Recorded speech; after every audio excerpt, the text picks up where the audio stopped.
Hey everyone, thanks for tuning back into my channel.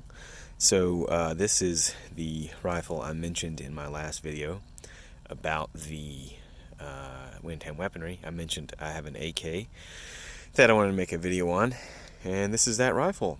This is a numbers matching Bulgarian AK-74 parts kit built on a Childers Guns CG4 AK receiver with a 223 barrel in it. I'm not 100% sure the origin of the barrel.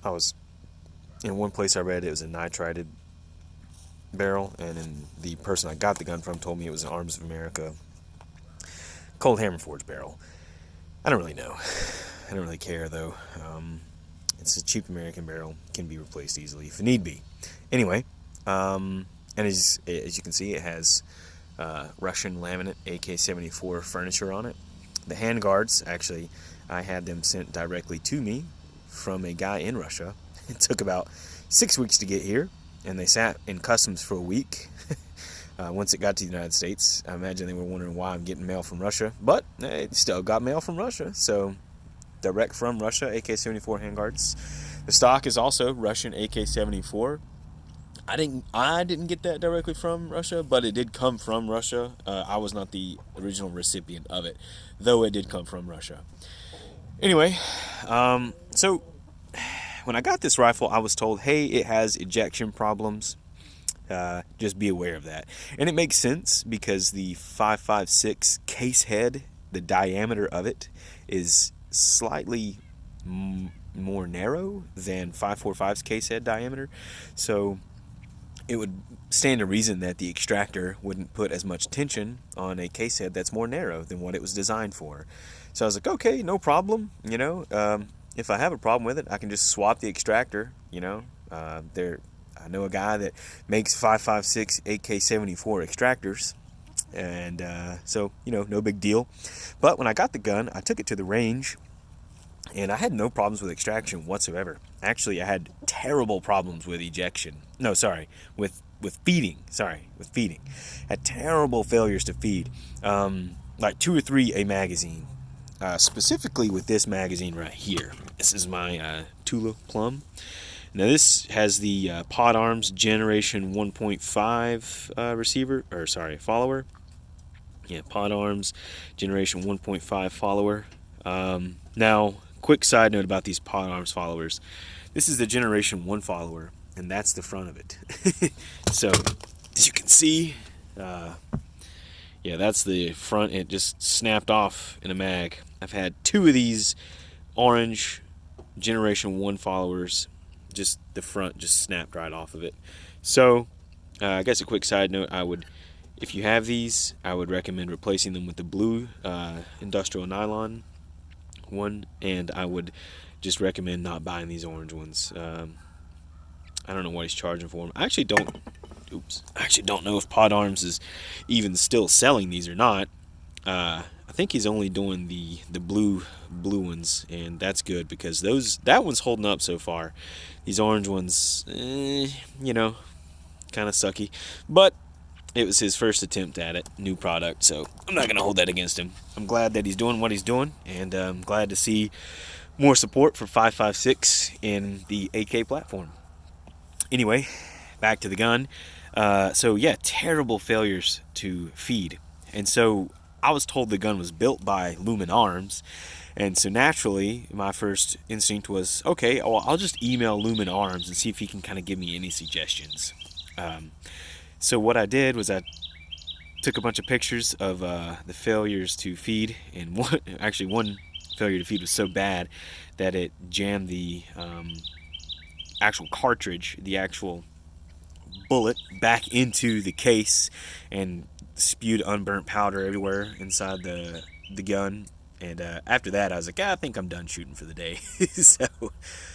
Anyway, sent a pretty detailed email to Childers, to Lumen Arms, with the description of the problem that I had, the serial number on the trunnion, and the serial number on the receiver too, and basically a write-up. Okay, this is what I got going on, and all they said was, don't know what's been done to the gun after it left our shop.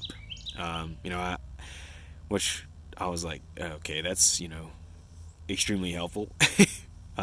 Basically told me, sorry kid, go pound sand, which, that's fine. But I sent a follow-up email that I was like, just asked him if they had any record of the gun whatsoever. And I pointed out on their website that it says they diagnose problems. Now, I was told, I shouldn't say he because I don't know who emailed me. I don't know. I was just told that they don't have any records of the gun. Or no, sorry, that they don't keep records of the guns that they assemble, which, frankly, I think is a lie. He's a manufacturer, and the idea that a manufacturer is not going to keep a record of something that, came into a shop is a little difficult for me to believe. But whatever. I decided, kind of rubbed me the wrong way whenever the first reaction was, not even to like say, hey, yeah, let's work this out, but their reaction was, don't know what's been done with it after it left. So that rubbed me the wrong way. So, I was like, I'll figure it out myself. And if all else fails, I have a guy that is an AK only gunsmith, and I'm gonna leave him unnamed because he's pretty busy. But AK only gunsmith, he's an acquaintance of mine, and I know for a fact that he can fix this should I not be able to. But I think I got it fixed because I took it to the range the other day and put about 90 or so rounds through it, and had no failures to feed nor failures to eject. And I have it taken apart right now because I kind of wanted to show you guys, sort of tell you guys what happened, what I encountered. Because, I've read on several forums that, oh yeah, 5.56 will work in a 5.45 rifle with a barrel and an extractor swap. So I was like, okay, I have no problem jumping into a 5.56 AK-74 kit. But that was not my experience. I do not think that 5.56 is that easily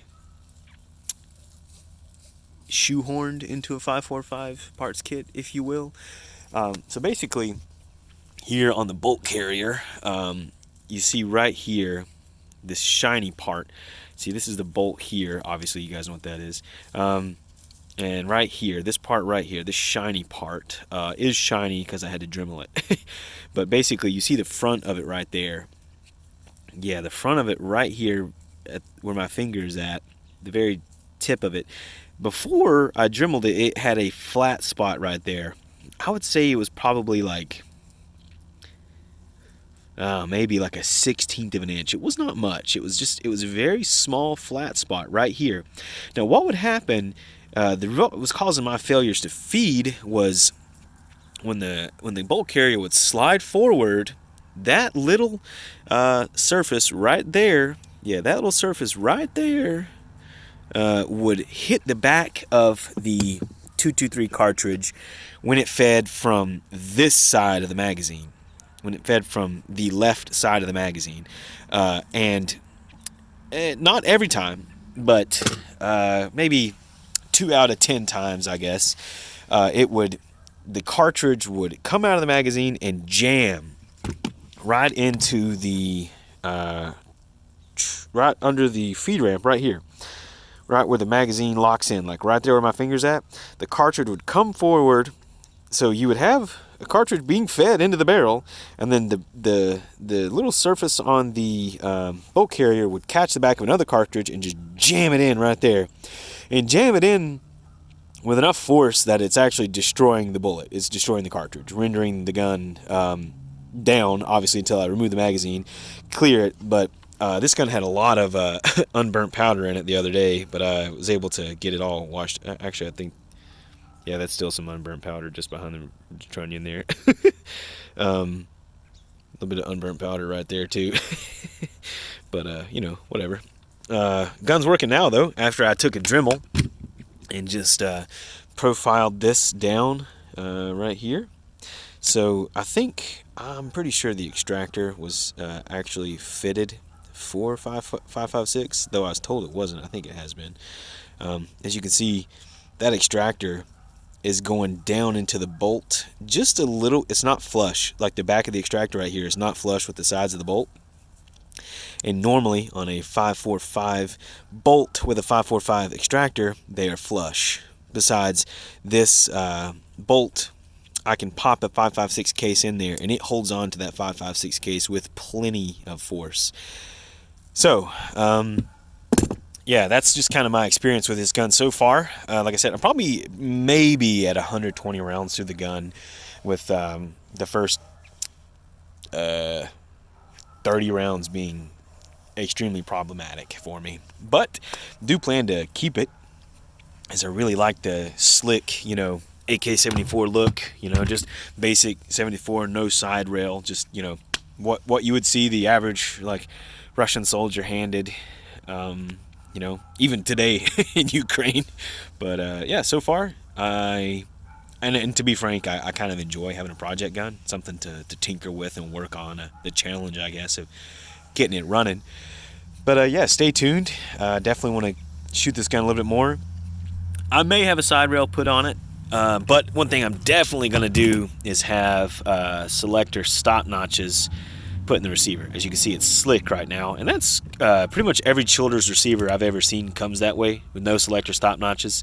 You got to kind of have them added unless you specifically select them. I think Childers will put them on there if you buy them from them, but this one was not bought with that. Anyway, definitely have some selector stop notches put in there. And I guess we'll take a quick look at these rivets. These rivets look pretty ugly, to be frank. Yeah, those are ugly rivets. Pretty much, most of the rivets on this gun are pretty ugly. See, looks like a boob. That's a little boogered up there. That one's ringed. That one's not looking that great. And that one looks pretty decent. That one's smashed, and that one looks decent. So, pretty shoddy riveting work there. Not the best. It works, but it's pretty ugly. No daylight under any of them, so they'll hold, but I've definitely seen a lot better. Anyway, yeah, so just stay tuned. Plan to keep doing videos with this rifle. I really like it so far. Got to get a front sight tool. This front sight is ever so slightly canted, but that can be fixed. Anyway, guys, I really appreciate you watching my videos. I know they're not very high production quality, and it's just me in my backyard talking off the top of my head, no real script or anything, and I probably say some wrong things and probably a little repetitive, but I really appreciate you guys tuning in and checking out what I have to say. I guess I'll see you guys next time.